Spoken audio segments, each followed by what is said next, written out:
صلی اللہ علی محمد صلی اللہ تعالی علیہ وسلم۔ محترم سامعین و ناظرین حضرات، آج میرے بیان کا عنوان ہے کہ زندگی میں جو مشکلیں آتی ہے وہ آخر کیوں آتی ہے۔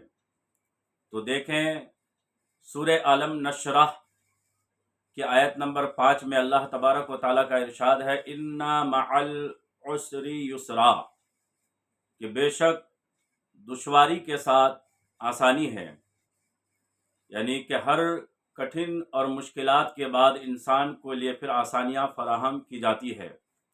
تو جو بھی ہوتا ہے اچھے کے لیے ہوتا ہے۔ میں آپ کو ایک حکایت سنا دوں پہلے، کہ ایک بادشاہ کا وزیر تھا، جن کی عادت تھی کہ کوئی بھی بات ہوتی، کوئی بھی معاملہ ہوتا تو وہ کہتا کہ جو بھی ہوا اچھا ہی ہوا۔ تو ایک مرتبہ بادشاہ کا جو ہے پیر ٹوٹ گیا، تو اپنی عادت کے مطابق وزیر نے کہا کہ جو بھی ہوا اچھا ہی ہوا۔ بادشاہ کو غصہ آ گیا کہ ارے یہ کیا بات ہوئی، تو میرا وزیر ہے، میرا پیر ٹوٹ گیا اور تو کہہ رہا ہے کہ جو بھی ہوا اچھا ہی ہوا۔ بادشاہ نے وزیر کو نوکری سے نکال دیا۔ تو بادشاہ جو شکار کے لیے گیا تھا، جنگل گیا تھا، اور وہاں جنگلی لوگ کیا کرتے تھے، جو بھی صحت مند آدمی ہوتا، جو بھی بالکل ان کے اعضاء سلامت ہوتے، صحیح ہوتے، تو ان کو جو ہے اپنے پاس رکھ لیتا۔ تو جب بادشاہ کو وہ لوگ پکڑے، جنگلی لوگ، تو دیکھا کہ اس کا پیر تو ٹوٹا ہوا ہے، تو یہ ہمارے کام کا نہیں ہے، تو بادشاہ کو چھوڑ دیا۔ تو چھوڑ دیا تو بادشاہ کیا ہوا، جب آیا اپنے محل میں تو وزیر کو بلایا، اور وزیر کو بلا کے کہا کہ واقعی تو نے جو کہا تھا کہ جو بھی ہوا اچھا ہی ہوا، کہ اگر آج میرا پیر ٹوٹا ہوا نہ ہوتا تو یہ جنگلی لوگ جس طرح مجھے پکڑے تھے، آج مجھے نہیں چھوڑتے، اپنے پاس رکھ لیتے۔ تو پھر وزیر نے کہا کہ میرے ساتھ بھی اچھا ہی ہوا۔ تو کہا میں نے تو تم کو نوکری سے نکال دیا تھا، تو تمہارے لیے کیسے اچھا ہوا؟ تو وزیر نے کہا کہ اگر نوکری سے آپ مجھے نہیں نکالتے اور تو پھر مجھے ساتھ میں لے جاتے۔ آپ کا تو پیر ٹوٹا تھا، اسی وجہ سے جنگلی لوگ چھوڑ دیے، لیکن میرا پیر تو سلامت تھا، تو مجھے وہ جنگلی لوگ پکڑ لیتے، تو اسی لیے نوکری کا نکال دینا، اور اسی وجہ سے آپ مجھے ساتھ میں نہیں لے گئے، تو میرے ساتھ جو بھی ہوا اچھا ہی ہوا۔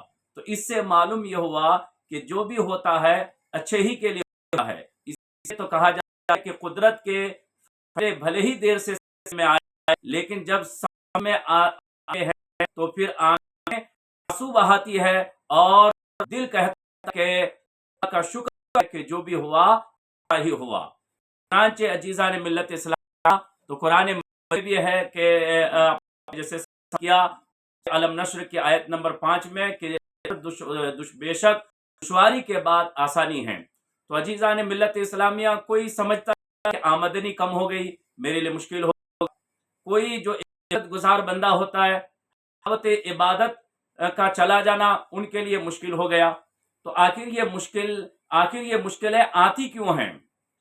تو ایک بات یاد رکھیں کہ اگر فضا نہ ہو تو بہار کا پتہ نہ چلے، اگر فضا نہ ہو تو بہار کا پتہ نہ چلے، اگر انسان کی زندگی میں اگر رات نہ ہو تو صبح کا پتہ نہ چلے، اگر رات نہ ہو تو صبح کا پتہ نہ چلے۔ تو اسی طرح مشکلات آتی ہیں انسان کو جو ہے سنوارنے کے لیے، انسان کے نکالنے کے لیے۔ اب ایگزامپل کے طور پر سمجھا دوں کہ اگر میں سے کہوں تین چولہے لگا دیں، اور پر جو ہے الگ الگ ایک برتن میں آلو ڈال دیں، ایک برتن میں انڈا ڈالیں، اور ایک میں کافی کے جو ہے بیج ڈال دیں۔ اب ہیٹ دینا شروع کریں۔ جب ہیٹ دے دیے تو آلو جو ہے وہ نرم ہو گیا، اور جو انڈا تھا وہ سخت ہوا، اور یہ کافی کے بیج ہے وہ خوشبودار ہو گئے۔ تو خوشبودار ہو گئے، اس خوشبو آنے لگی، تو یہ کیوں؟ تو انسان کی زندگی میں مشکلات کی جو پیش آتی ہے، تو نکھارنے کے لیے، سنوارنے کے لیے جو سخت تھا اس میں نرمی آ گئی، نرمی پیدا ہو جاتی ہے کہ اللہ میرے مالک غلط گئی، مجھے معاف کر دے، اور وہ ان کے اندر نرمی آ گئی۔ اور جو انسان نرم مزاج کا ہوتا ہے، اور جب وہ اب جب وہ ایک سختی سے گزرتا ہے، اب وہ پہلے وہ لائٹلی لے رہا تھا لائف کو اور کوئی چیز کی اہمیت نہیں دے رہا تھا، لیکن جب ایک سختی سے گزرا تو اب وہ اس کے اندر جو ہے مضبوطی آ جاتی ہے، اس کے اندر ٹھوس پن ہو جاتا ہے۔ تو اسی طرح آپ دیکھیں کہ ایک سونا ہے، سونا جو ہے کہ کسی کے گلے کا ہار کب بنے گا، اسی طرح یہ کسی کے کانوں کا جھمکا کب بنے گا، یا کسی کے انگلی کا جو ہے انگوٹھی وہ کب بنے گا؟ یہ تبھی بنے گا جب وہ بھٹی سے گزرے گا دانا خاک میں مل کر گلے گلزار ہوتا ہے۔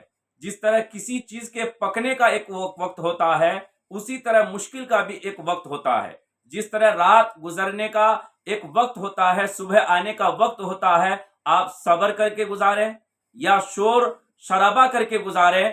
اور بچے کو بھی چلنے میں ٹائم لگتا ہے، ایسا نہیں کہ وہ پیدا ہوتے ہی چلنے لگ جاتا ہے، بلکہ ان کو 1 سال یا 10 مہینے اس کو ٹائم لگتا ہے جا کے وہ چلنے لگتا ہے۔ تو اسی طرح انسان کی زندگی میں جو مشکلیں آتی ہے، ایسا نہیں کہ ابھی آئی اور آدھے گھنٹے میں وہ مشکل چلے جائیں گے، تو اس کے لیے ایک وقت ہوتا ہے۔ ان وقت سے انسان کو صبر کے ساتھ اگر گزارے گا تو اس پہ جو ہے انسان کو اجر کا بھی مستحق ہوگا۔ اب یہ سماعت کر لیں کہ حضرت علی رضی اللہ تعالیٰ عنہ فرماتے ہیں کہ مشکلات ہوتے ہیں، جو مشکلات یہ رب کا پتہ کرنے کے لیے آتا ہے، پتہ کے لیے آتا ہے، یہ رب پتہ کرنے کے لیے ہے۔ دو بزرگ تھے، ایک نے کہا کہ جب مشکل آتی ہے تو میں صبر کر لیتا ہوں، ایک نے کہا ہے تو صبر نہیں کرتا۔ تو کہا بھئی آپ پھر کیا کرتے ہیں؟ وہ کہتے ہیں کہ ہم ایک ڈیل کرتے ہیں کہ جس طرح کوئی اپنے کی طرف سے جو ہے کوئی تحفہ یا کوئی گفٹ آیا ہو تو ہم اسی طرح اس تحفے کو قبول کرتے ہیں۔ دیکھیں کہ اگر بیماری ہوئی تو کہیں کہ صبر کرے اور کہے کہ اللہ بیماری تو شفا دینے والا ہے، غربت آئے تو کہے کہ اللہ تو آسانی دینے والا ہے، کوئی بھی چیز آئے تو انسان کو چاہیے کہ دیکھیں کہ اللہ تبارک و تعالی بادشاہ اعظم ہیں، وہ اپنے بندے کو دی ہوئی مصیبت پر صبر کرتے دیکھنا چاہتا ہے، اور اپنے بندے کو اگر کوئی نعمت دے رہا ہے تو اس نعمت کو دی ہوئی نعمت کا شکر ادا کرتے دیکھنا چاہتا ہے۔ تو اس لیے جب مشکل آئے، جب کٹھنائی آئے تو صبر کریں، اور جب اللہ نعمت عطا کرے تو کہ ہم اس کا شکر ادا کریں۔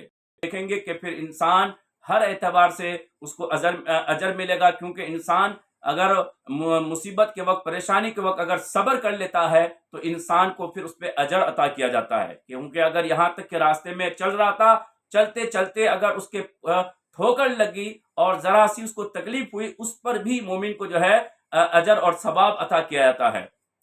کوئی نعمت شکر ادا کریں تو اللہ تعالیٰ خود فرما رہا ہے لَإِن شَكَرْتُمْ لَأَزِيدَنَّكُمْ، تم میرا شکر ادا کرو گے تو میں تمہیں اور کے عطا کروں گا۔ تو اسی لیے پیغام یہی ہے کہ زندگی میں مشکل آئے تو گھبرائے نہیں، نہ ہو، صبر کریں، اور جب اللہ تعالیٰ کوئی نعمت عطا کرے چاہیے کہ پھر ہم جو ہے ادا کریں۔ تو مصیبت کے وقت صبر، اور خوشی کے وقت یا نعمت ملنے اللہ کا شکر ادا کرنی چاہیے، یہی اس کا پیغام ہے۔ آخر دعوانا الحمدللہ۔